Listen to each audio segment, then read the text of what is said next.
আমরা যারা কৃষিতে ক্ষতিগ্রস্ত হয়েছে, ব্যবসায় ক্ষতিগ্রস্ত হয়েছে, গৃহ নির্মাণ অথবা মেরামত যাদের লাগবে, আমরা এরকম 12,000 মানুষকে প্রায় সহযোগিতা করবো ইনশাআল্লাহ। যখনই দুর্যোগ হোক বা যে কোনো ধরনের কার্যক্রম হোক, আমরা ঢাকা থেকেই মূলত গিয়ে ওইটা পরিচালনা করে আসি। আমাদের ওয়েবসাইট asuna.foundation.org, এখানে স্বেচ্ছাসেবক হিসাবে নিবন্ধন হওয়ার সুযোগ আছে। আমাদের বর্তমানে 16,000-এর অধিক স্বেচ্ছাসেবক আছে সারা দেশ থেকে। সকল থানা থেকে আমাদের আলহামদুলিল্লাহ স্বেচ্ছাসেবক আছে। যখনই আমরা কোনো কাজ করি, আমরা আমাদের তালিকাভুক্ত স্বেচ্ছাসেবক যারা আছে, যাদেরকে আমাদের প্রয়োজন পড়ে, আমরা ওই হিসেবে তাদের তথ্য দিয়ে তাদের সাথে যোগাযোগ করে আমরা একটা লিয়াজো তৈরি করে আমরা তাদের কাজ করি। আমরা চট্টগ্রামের যদি বলেন যে এই যে নোয়াখালী, ফেনী, এগুলো কিন্তু সব চট্টগ্রামের বিভাগের অধীন। তো এই বিভাগের অধীন হলেও আমরা ঢাকা থেকে জিনিসপত্রগুলো রেডি করে পাঠাচ্ছি। রেডি করে পাঠানোর পরে ওই এলাকার যারা স্থানীয় স্বেচ্ছাসেবক আছে, মানে এখন বর্তমানে আমাদের কাজ যেহেতু চলতেছে ফেনী, নোয়াখালী, লক্ষ্মীপুর, চাঁদপুর, কুমিল্লা, এইসব এলাকায় যারা আমাদের তালিকাভুক্ত স্বেচ্ছাসেবী এবং যাদের হাতে সময় আছে, তারা এখন আমাদেরকে সময় দিচ্ছেন। এরপরে আমাদের যে পুনর্বাসন কার্যক্রম শুরু হবে, পুনর্বাসন কার্যক্রমে আজকে আমরা আসন্ন ফাউন্ডেশনের পেজ এবং শাখা ফতুল্লাহ পেজ থেকে পোস্ট দিছি, যারা এই প্রজেক্টে আমাদেরকে 3 থেকে 15 দিন সময় দিতে পারবেন, তাদের আমরা তথ্য সংগ্রহ করছি। তাদের সাথে আমরা এর ভিতরে আমরা 300 জন স্বেচ্ছাসেবককে সাথে নিয়ে, আমাদের অলরেডি 5,000 জন আবেদন করছে, আমরা হয়তো 300 জনকে সাথে নিয়ে ইনশাআল্লাহ এই পুরো ভেরিফিকেশনের প্রক্রিয়াটা এবং আমরা এই পুনর্বাসন কাজটা আমরা করবো ইনশাআল্লাহ।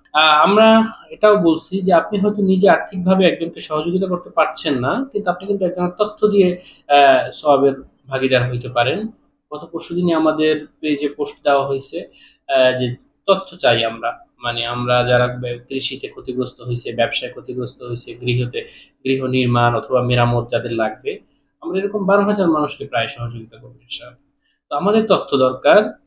তো আপনারা যারা স্থানীয় পর্যায়ে আছেন, চট্টগ্রামের এই বন্যা উপদ্রুত এলাকায় আপনারা আছেন, আপনারা একটু তথ্য দেন, একটু মানে বিস্তারিত তথ্য দেন। আমাদের প্রতিনিধি বলতে আরেক দল স্বেচ্ছাসেবক ইনশাআল্লাহ চলে যাবেন ওই এলাকায়, প্রত্যেকটা বাড়িতে বাড়িতে ভিজিটে যাবেন ইনশাআল্লাহ।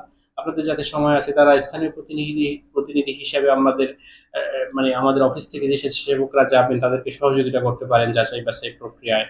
আপনি হয়তো একজনের তথ্য দিয়ে এই সহযোগিতা করতে পারেন। আমরা একজনকে 1,00,000 টাকা পর্যন্ত সর্বোচ্চ দিয়ে মানে গৃহ নির্মাণে সহযোগিতা করব, 75,000 টাকা সর্বোচ্চ দিয়ে ব্যবসা অথবা কৃষিতে সহযোগিতা করব।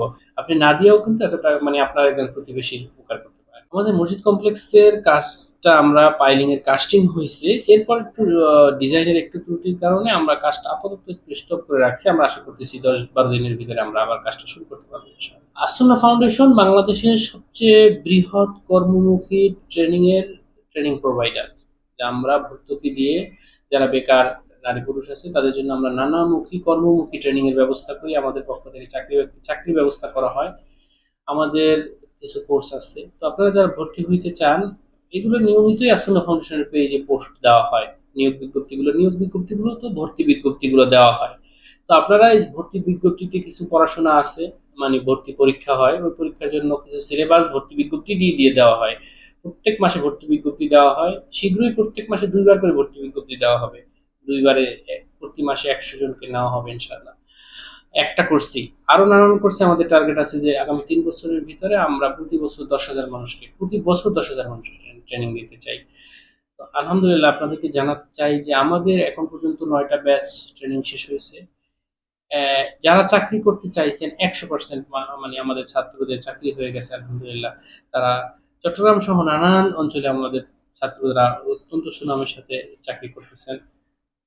তো আপনারা যারা বেকার আছেন, অযথা সময় নষ্ট না করে ট্রেনিং নিয়ে ইনশাআল্লাহ আপনারা কর্মক্ষেত্রে